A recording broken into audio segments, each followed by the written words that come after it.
Welcome to the Roaming History Podcast. Join us as we begin our look into the past.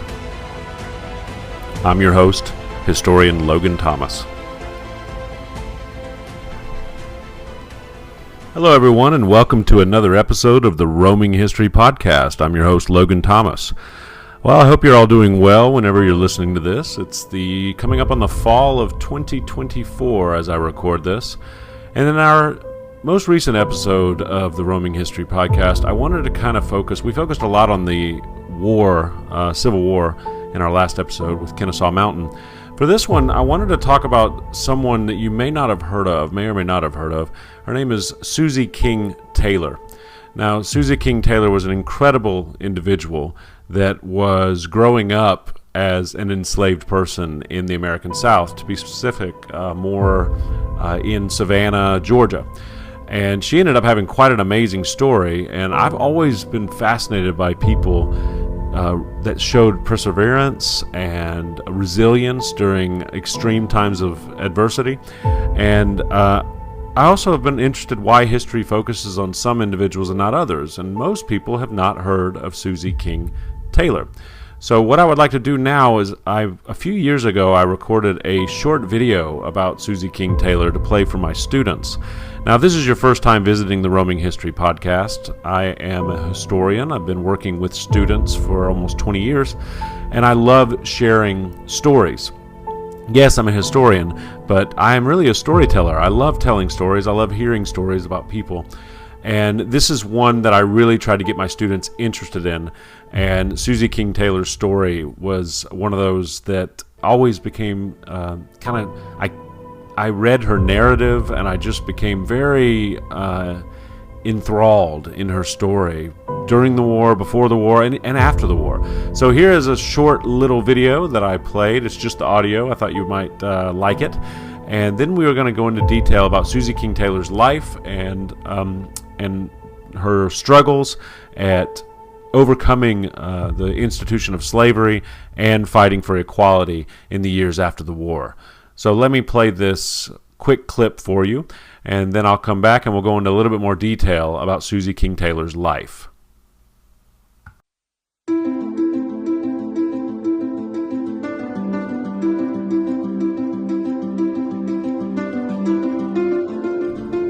Susie King Taylor was a remarkable woman who escaped slavery and ended up serving in the 33rd United States Colored Infantry, and later became a compelling early example of what historians describe as the Great Migration, when millions of black Americans left the South in hopes of discovering more opportunity and escaping Jim Crow.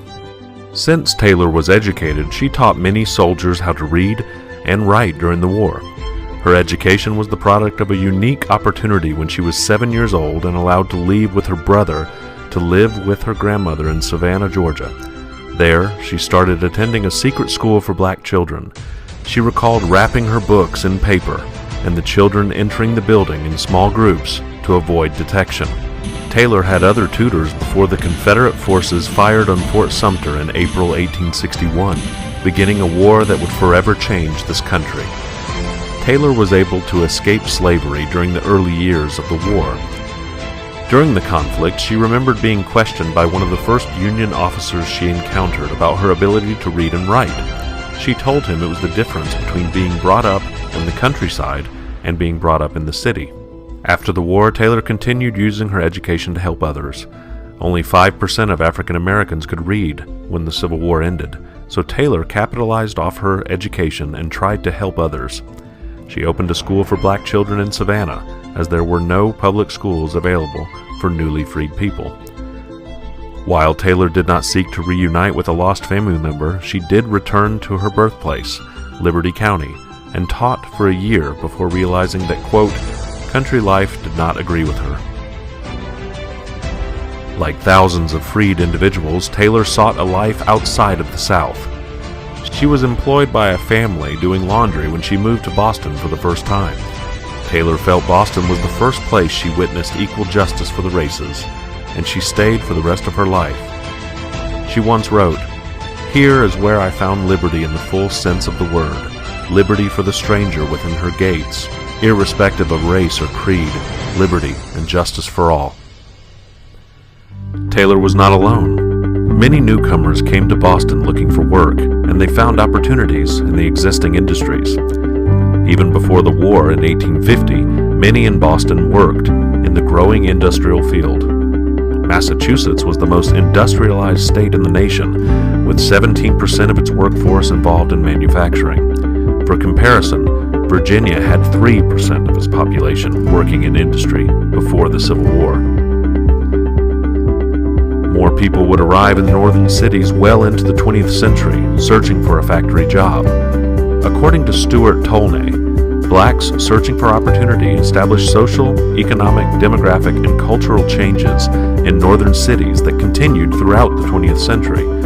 More than 2.5 million Southern-born blacks lived outside of the region by 1950, and more than 4 million by 1980. Not all stories ended like Taylor's, however.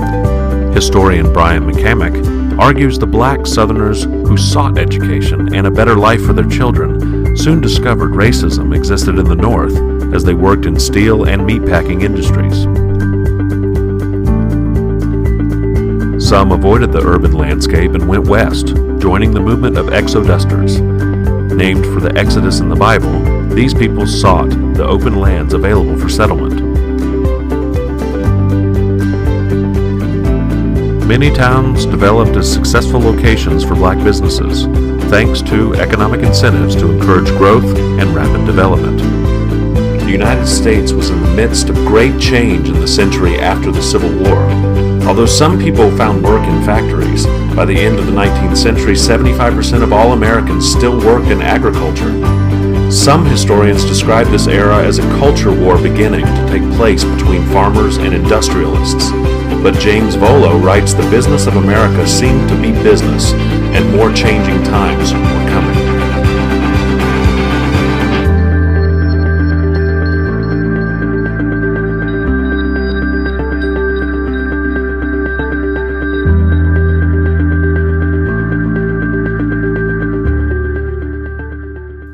I hope you enjoyed that. I've always loved giving little audio clips for my students to get a little more interested in figures in history.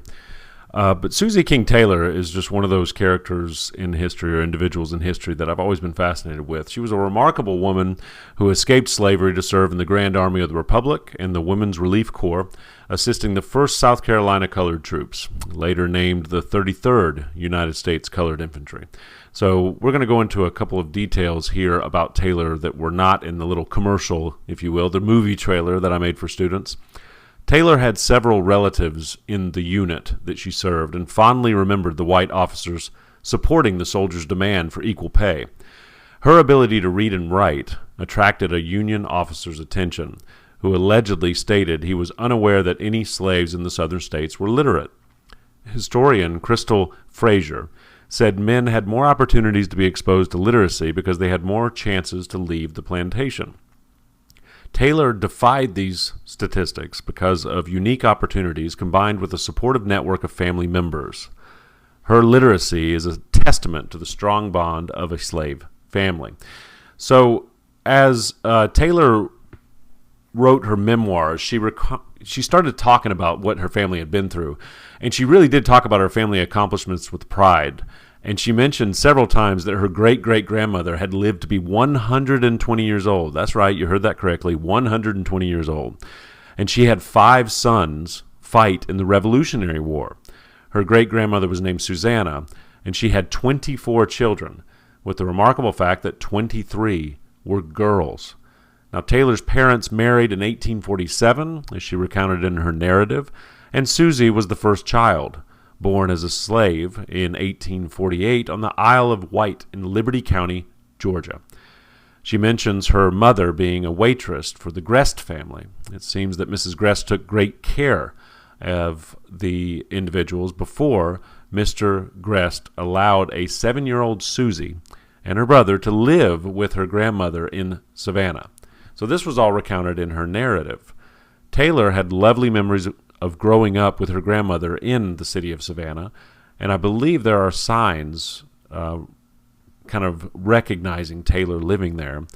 I remember seeing them the last time I was in Savannah. But when questioned by a Union officer about her ability to write later during the war, she told him it was the difference between being brought up in the rural areas and the city. No railroad connected Savannah with her former home in Liberty County, so visiting with her parents must have been rare. Every 3 months, her grandmother would charter a wagon to carry supplies on a visit to Taylor's mother and trade for eggs, chicken, or cash with people they encountered along the way. It must have been a really interesting way to grow up. You know, we think of the interstate. You don't really stop and trade with people on the interstate today or the highways today. But back then, that must have been kind of a normal occurrence. Taylor said her grandmother lived comfortably with the profits from these trips, along with laundry and cleaning services she operated in the city of Savannah. Fraser said that under slavery, family members sometimes had to be utilized for resources, which seemed to be the case for a young Susie Taylor. The strong family connection enabled Taylor and her brother to learn to read and write while her grandmother sent the siblings to a widow's house to learn. Now, this is an interesting part of the story here. Taylor indicated the widow, a woman named Mrs. Woodhouse, was a free woman secretly teaching about 30 children. The students walked to the makeshift schoolhouse with books, quote, wrapped in paper to prevent the police or white persons from seeing them, end quote. Taylor knew the neighbors must have seen these children entering the house, but assumed they were being taught a trade, which was common during the time. The antebellum time, it was illegal in a lot of places to teach enslaved people to read and write. So these people may have assumed that they were being taught a trade. So soon, Taylor advanced in her studies to learn from a woman named Mary Beasley, who taught Taylor, or who later told Taylor's grandmother, quote, she taught me all she knew. Taylor's secret education was then put on hold. It was then that Taylor recalled a sad story about a white playmate from her childhood named Katie O'Connor. Now, Katie O'Connor said she would help Taylor with lessons as long as her father did not find out. The tutoring did not last long, as O'Connor was sent to a convent. Taylor wistfully remembered, I have not seen her since. Her final tutor in Savannah was a man named James Blewis, their landlord's son, who was very fond of Taylor's grandmother. Lessons with this individual continued until 1861, when the man went to war as a Confederate soldier, and he watched his brother die at First Manassas, which was the first major battle of the Civil War. And ironically, her final tutor, James, ultimately deserted to fight for the Union side, which is something you do not hear of very often. Now, Taylor used her literacy before the war to write passes for her grandmother to move about Savannah. She remembered, quote, all colored persons, free or slaves, were compelled to have a pass that was good until around 10 p.m. Taylor said every black resident of Savannah had to have a pass or they would be arrested. When word of the war reached Savannah, Taylor remembered her parents declaring, quote, the Yankee was going to set them all free. Around the same time, she remembered her grandmother attending a church service in the suburbs when an old hymn was changed. Quote, yes, we all shall be free. Yes, we all shall be free. Yes, we all shall be free when the Lord shall appear, end quote. Taylor said, quote, the Lord had been changed to, quote, Yankee while singing the hymn, which resulted in the police arresting anyone who was there. While her grandmother did not spend the night in jail, however, because her guardian came for her, it was the last church meeting her grandmother ever attended outside of Savannah.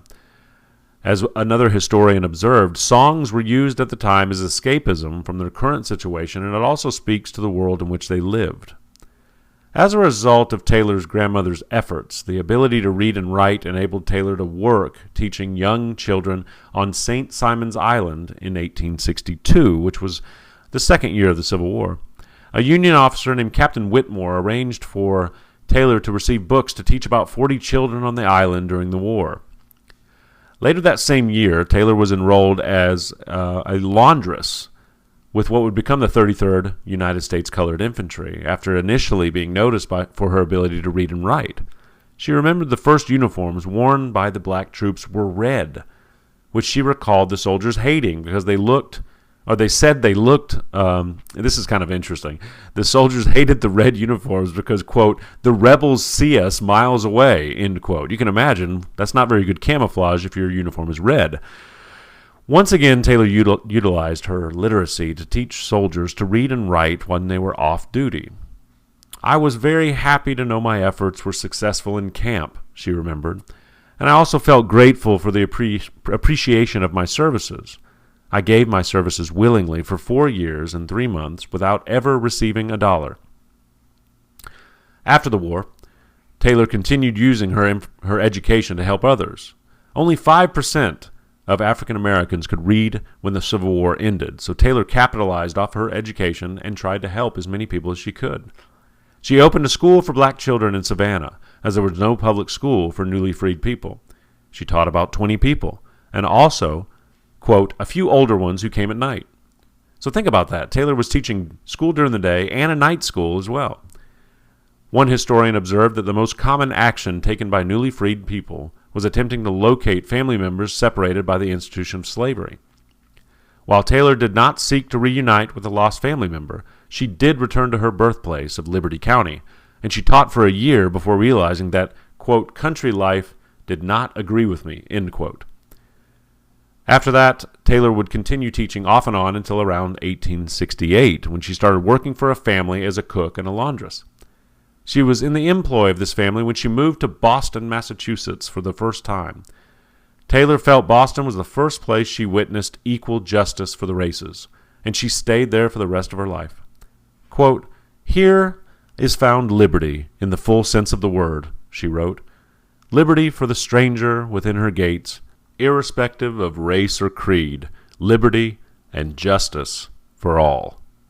Her talents continued to flourish as she worked with Union veterans as an officer and later president of the Women's Relief Corps. My interest in the boys in blue had not abated, she wrote. I was still loyal and true, whether they were black or white. Years after the war, Taylor's former commanding officer, Colonel Thomas Wentworth Higginson, acknowledged her abilities to teach others to read and write as exceptional.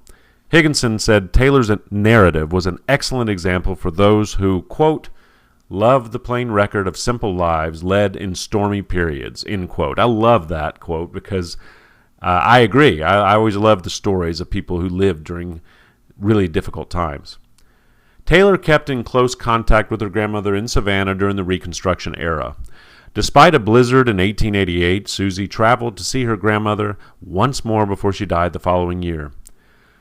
We felt thankful that we were spared to meet each other one more time, Taylor remembered. Susie King Taylor's story is a really interesting testament of the power of family bonds during a horrible institution like the institution of slavery. It showed how enslaved parents really wanted the best for their children and sent their son and daughter to their grandmother in the city, and then they broke the law to see these children educated. Taylor is a supreme example of how love from an elder transformed into an educated life that touched hundreds, if not thousands, of others. I think it's a great story of how education can truly ripple through the ages and impact so many different people. It's a great story of how the desire to improve oneself can affect many other people. Well, that about wraps it up for this episode of Roaming History. I hope you found this enjoyable and educational. I will continue searching for stories in history that will interest you, that may not be the normal type of history that you've heard of before. And I hope that we can continue going on this journey into the past together, because I don't think we can truly understand the present without understanding our past. In the meantime, between the next time we meet, I hope that you are doing well, and I hope you keep smiling. So keep looking for those good history stories and drop me a line whenever you get a chance. Until then, take care.